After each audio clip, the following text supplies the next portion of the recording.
Welcome to the Ordinary Marathoner Podcast.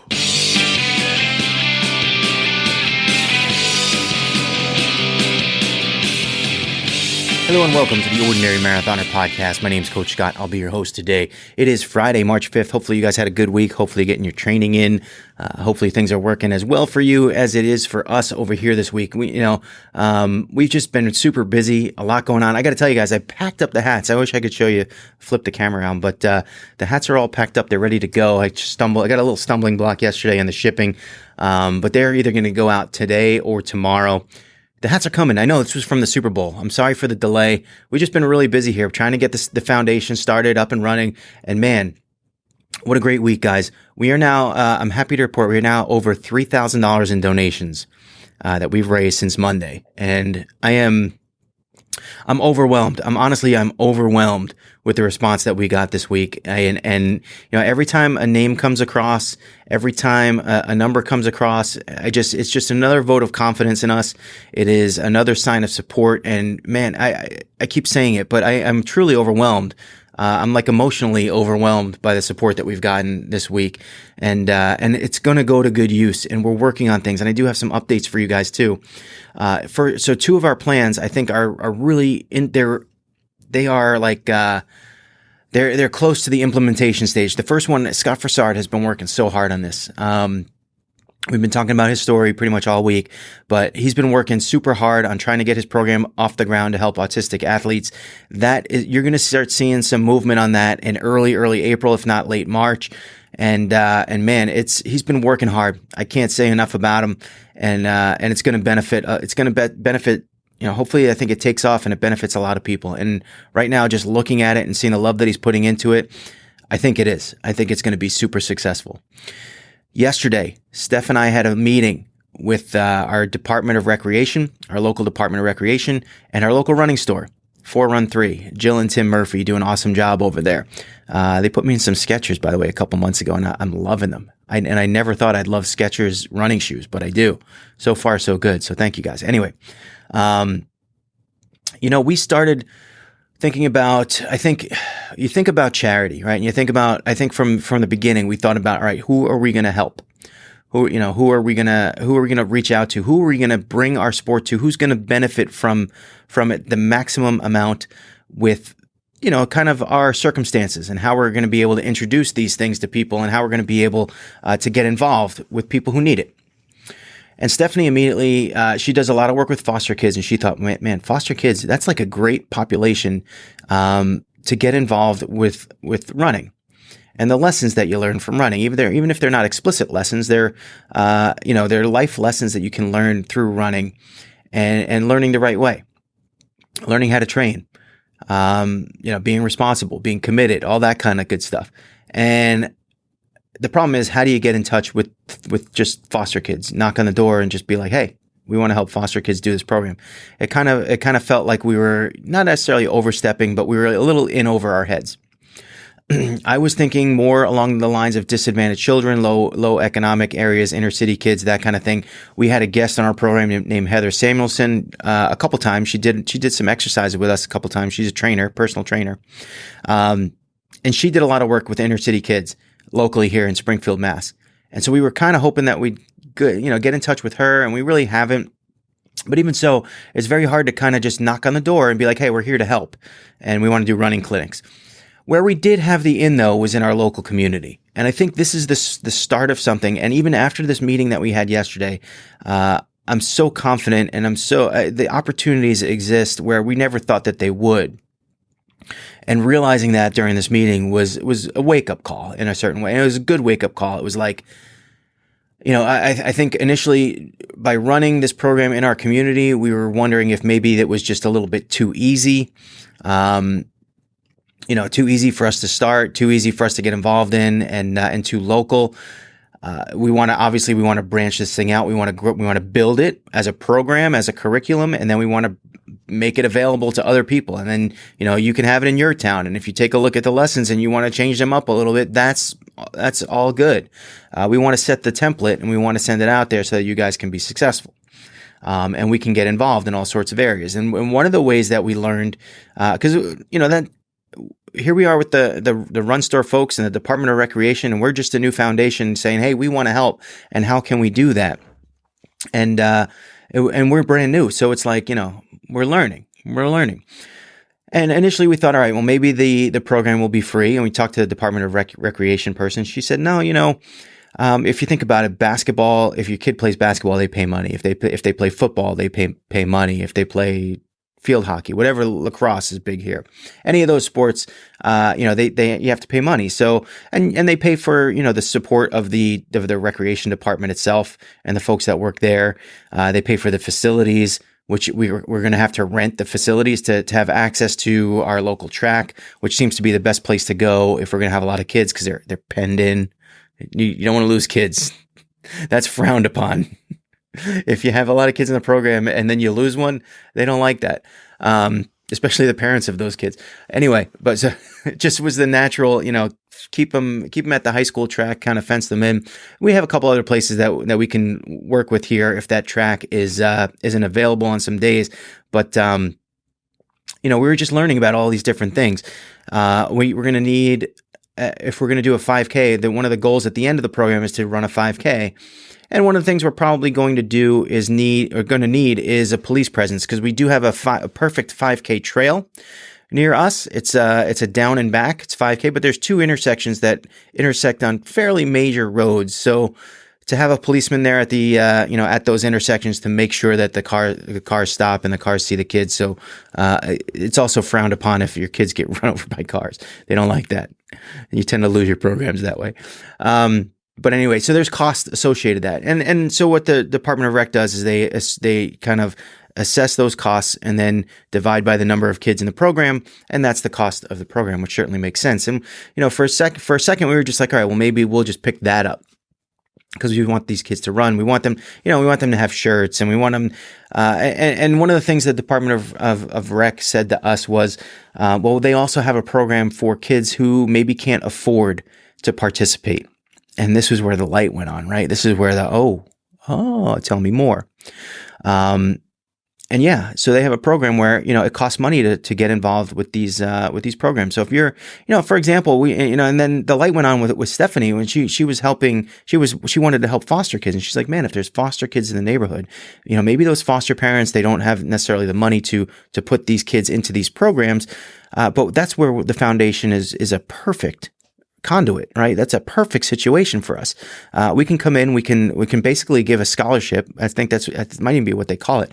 Basically give a scholarship to a kid who doesn't have the funds to participate. And then the Run Store got involved, and they were like, well, we can also hook them up with running shoes. And I was like, oh. And we can help, the foundation can help there too, financially. And there are running companies that will promote that. They'll say, hey, we're in, we want to be involved with this. We want to get more kids involved with running, and they see a customer in the future, of course. All right. Yeah. You may get a free pair of kids shoes, but when you're 18, you're going to remember you got that free pair of shoes, and you're going to buy ours off the shelf. That's smart business. And it's smart. And it's really good support. It's really good support for programs that really need it and for people who really need it. So the light went on, and now we're kind of in this planning stages. And the good news is, this program the great news is, the program is happening. It is definitely happening. We have some time to build it, though. The program itself is probably not going to happen to the fall. And one of the reasons was the Department of Rec was like, in the summer, a lot of folks, they go on vacation, they go away. And what happens is they sign their kids up for the plan, for the program, and then they don't show up for like 3 weeks, and then they want refunds, and then they want, and it's a nightmare. And she said that once the kids are back in school, it's super consistent. The kids will always show up. So we're going to do a program starting in September. It will be once a week. Probably on the weekend. And that was one of the other things that we were thinking was, the parents could drop off their kid, and they, if they're runners, they can go for their run. They can go for an hour run, and we'll run with their kids at the track. It's perfect. Although maybe if they're training for something big, they might need a little bit longer run on the weekends, but still, if you can take the kids for an hour, you might as well get it in, right? But yeah, it's happening. It's happening in the fall. And, it's unclear exactly where the benefits of the foundation and where the contributions of the foundation will lie, but the opportunities are there, and we will certainly help. And it's just, coming home after that meeting was such a good feeling knowing that, I got to tell you, I went into this meeting and I was thinking, we have our local run store and they do run clinics all the time for adults. And here they are doing what, potentially doing one for kids. We have a Department of Recreation that are in touch with the community. They're going to do the marketing. They're going to do everything. They're in touch with the parents. And then we have us, the foundation. We're kind of like the odd man out. At least that's a little bit what I felt. But going into that meeting and realizing all the different ways that we can help and assist and get people involved, and beyond just being there to, be an assistant coach or whatnot for the program, it's wonderful. It is absolutely wonderful, and we're so excited about it. And it's something that I think, once we get this done once, then we see some benefits from it. We're talking potential expansion and getting into other towns as well, and then really, really, really making a difference and bringing sort of a big scope to it. Right? It's like, all right, yes, you've made a difference in a couple lives here and there on a local level, and then boom, scalable, goes all over the place. We help out all over the place, and man, I'm really excited for it. And what a week, guys! What a week. And I know, I'm talking to some other people too. I know Erin Shepard is working on her program for helping deaf athletes. And I know I talked a little bit with Ron Booz, who's making phone calls to some veterans administrations, VAs, and trying to get exercise equipment for military vets. And I got to talk to him a little bit more about what's going on with that. But people are working. And things are getting done. And it's good to see. And I just, again, thank you guys for your support and your donations. It's going to go a long way with helping a lot of people. So thank you. Again, I get overwhelmed. I'm sorry. I'm sorry. All right. So let's go back to the week. We talked again on the last time we talked was Wednesday. And I had missed. I was not in the 5 a.m. workout mode this week. It just was not happening. So Tuesday I slept, but I did get the workout done at night. Wednesday I slept. I did get my run in. I think that was that the afternoon? I got to tell you, let me tell you something about support. All right? Because when you're training for something big and when you're training for for important things to you that matter to you, you really need to have that family support. You have to have the people that are close to you. They have to understand, and they have to be willing to sort of sacrifice at times their own lives, their own time, so that you can get things done.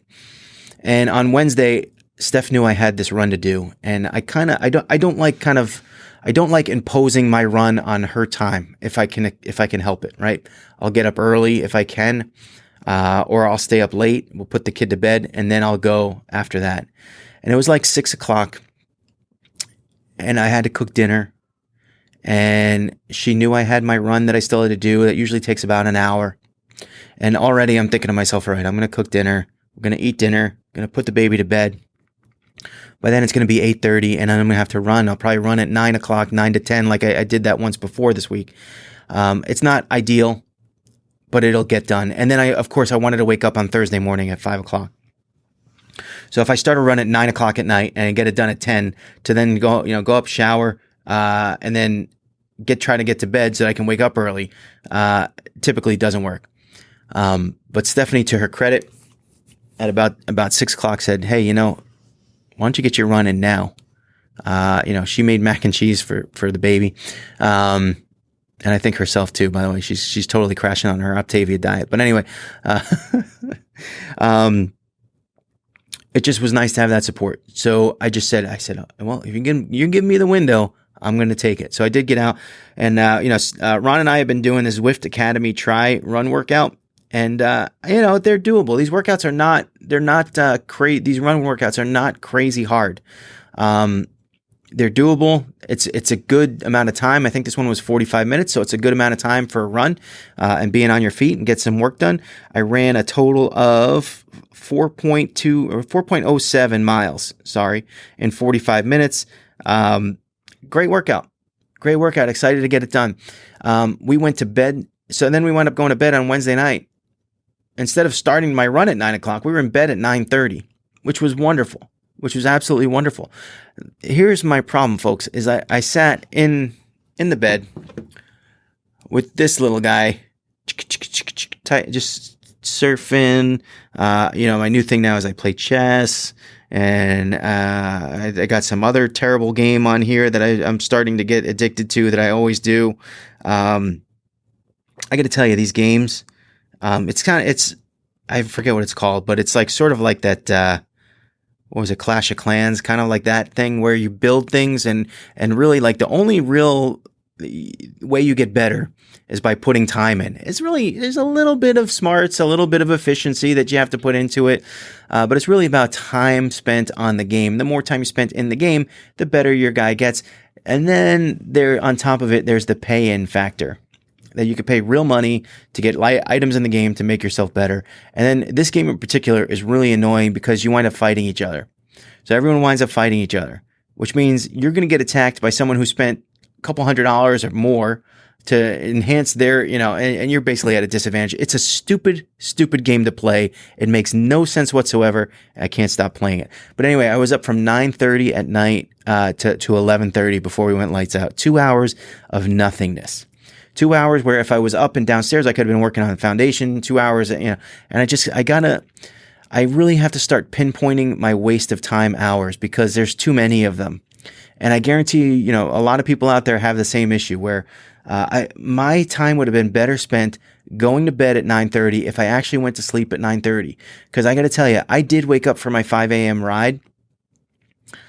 I forced myself out of bed. I just made it in time, and I was miserable. I did not want to be there. The ride itself wasn't supposed to be difficult. In fact, in the beginning, I kind of made fun of this. They said it was a maintenance ride, meaning it's not too difficult. You're just kind of maintaining from workout to workout. And I struggled with it. I struggled with it a little bit. And, look, I got it done. It wasn't the worst thing in the world, but I felt it. I felt fatigued, probably from lack of sleep, and probably from working hard all week. And, it just was, you have to kind of prioritize yourself a little bit better. At least I'm talking to myself. Prioritize myself a little bit better. And when you plan on waking up at 5 a.m., you can't be up on your phone till 11:30. And then God knows what time I actually went to sleep. You probably, after being on your phone for 2 hours and putting it down, you don't go to sleep because you close your eyes and you still see the screen in your head. But I'm happy that I got up. We did it. So the workout was called Sweet Spot 6. It was basically, they got you to threshold levels for, a little shy of threshold intensity for 6-minute bursts over four different ramps, 4 different sets of 6 minutes. And they weren't easy. They weren't, on a scale of 1 to 10, probably like a 7, 6 or 7. They weren't, the worst things in the world, but for whatever reason, I felt like they were awful that morning. I did roll into the 6 a.m. ride. I didn't keep the live stream going because we had a 10-minute interval in between. That was a little rest. And I just stayed on that for 20 minutes, guys. I didn't even really put it says here 22 minutes, 9.5 miles there. We did 17 miles in the morning for the first ride. So all told, 26 miles or so. It's good to get that stuff done in the morning. Good to get the work done in the morning. And especially on a Thursday, because Thursday night we do trivia, and the trivia ride, I got to tell you, let's turn the tables from miserable me at 5 a.m. to our Thursday night trivia ride. This group is insane. It is growing like mad. We had probably about 25 people there yesterday. We're missing some of our prominent folks too. Jenna Austin wasn't there, but we had a great crowd. Mike Romans wasn't there, but we had a great crowd nonetheless. And we did some movie trivia. We did this, Ron Booz came up with this idea of, you throw out 3 different character names from the same actor. So 3 different roles that they've played. And and then the trivia is to answer who that actor or actress is. And you kind of start out with like a vague role, and then you kind of bring it to the more prominent roles. And man, we had a fun time. We had a fun time doing it. The crowd was great. Still getting some new people in there. I got to tell you, this invite list is now up to about between 85 and 90 people. The invite list, and maybe 25 to 30 of them show, but it's kind of like rotating, right? So like people can't show up every single week. Some people do. You guys are amazing. Ross Peters, but shows up all the time. Charlie Duffy has been a maniac on these rides the last few weeks. Just seeing you guys there week in, week out, it's great. It's great support. It's great fun. I have such a blast on those rides. We rode for 50 minutes, 17 miles done, and a lot of trivia. It's a lot of fun. In fact, I tweeted out to Zwift because I kind of bother them every once in a while because I'd rather have this as an event ride that everyone can just kind of join in if they wanted. I would rather that, but trying to get an event ride with Zwift is like pulling teeth. It's like they only have so many, and everyone wants one. But who knows? Who knows? I mean, we've been doing this for a long time. I think we have a pretty good resume here to get one. So they sent me the email address. I'm going to email them and see what we can get. Maybe we can get this, a little bit off the ground. I think it would be great, and we can even tie in the foundation a little bit. Maybe that would be awesome. That'd be awesome. Anyway. Looking ahead to the weekend, guys. So today is Friday, which means our Friday 5 is 8 o'clock tonight. I will be running it. I got to be honest. I feel good. I actually do feel good. And who knows, my thoughts may change. I kind of play this one by ear, whether or not I'm going to kind of go for it and try to run hard, or if I just want to kind of get a nice, easy run in. I think I'm due for an easy one. The weekend is going to be challenging for me. I already see it. It's already going to be challenging for me.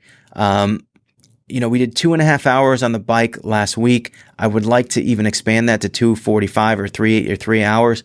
But I don't know that I have the 3 hour time. I don't know if I have the time to do it. It's not, that window is just not available. Potentially I could get up at 6 a.m. and do 3 hours. That doesn't sound like fun to me. It just doesn't sound like fun to me. So I need to kind of analyze my time, and we've been talking about this a lot over the last few weeks, right? And especially as you're training, if you're training for a marathon, or you're training for a 70.3 or an Ironman, as you get into the training and as you get closer and closer to race day, and those long rides and those long runs get longer and longer and longer, that time commitment really becomes important.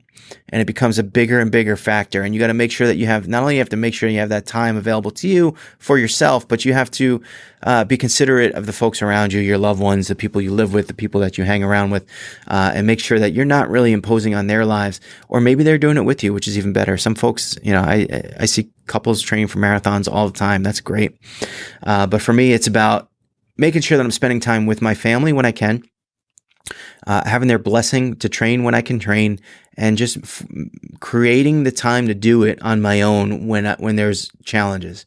So if I have to potentially get out of the house tomorrow at 9:30, if I want to ride for 2.5 hours, then I got to be on the bike at, probably 6:30, maybe even 6:15, something like that. But I'm going to have to analyze this and figure it out. Sunday, I got to tell you, so after last week's 11 miles, I had a really difficult time with that distance. So I've done 2 weeks in a row where we've increased the distance. We went from 9 to 10 miles, and then we went from 10 to 11. You have to kind of analyze this. Typically, you take 3 or 4 weeks of increasing by about a 10% amount. So I could definitely go up to 12 miles on paper. If I felt fresh, I would definitely think about it, and maybe I will. I mean, that's the big maybe would be if I don't really do a big long ride on Saturday, I might have the juice to go 12 miles. It might feel a little bit better than the 11 miles did last week after doing a really big bike ride on Saturday and following that up.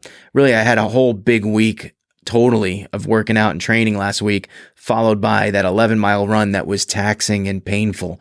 And, I got it done, but it was challenging. So I don't like playing it by ear. I really kind of don't, but I think Sunday's run is going to be dependent on Saturday's bike. And if Saturday I get a lot of hours in, then we're going to pull the run back. And if Saturday I can't get the hours in and I wind up doing like an hour or 2 hours, or anywhere under 2 hours, then I'll go for it. I'll be in that 10 to 12 mile range for Sunday's run. Playing it by ear, it's kind of hard to do. But given the circumstances, I think that's my my best outlook for today. That being said, I hope you guys have some more solid plans than I have. I hope you can tackle the challenges this weekend. I hope you can get things done.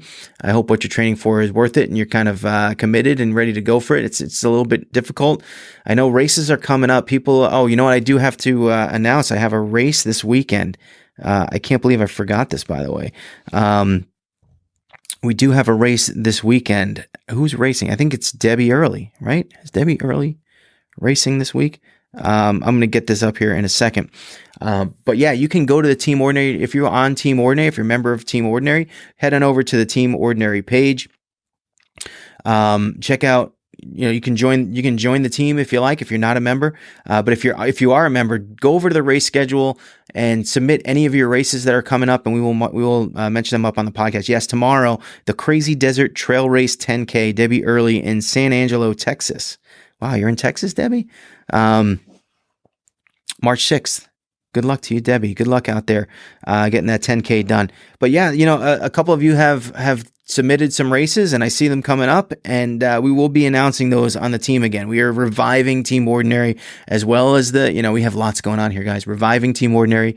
The foundation is up and running. Our Thursday night ride is just going tremendous, and good things to come. Ordinary Marathon around the corner. We're going to talk a little bit about that in the coming weeks. If you are interested in getting your name added to the scroll at the end here, and so in about 5 seconds you'll see the scroll, head on over to patreon.com/ordinary marathon. Check that out. Add yourself to the name of patrons.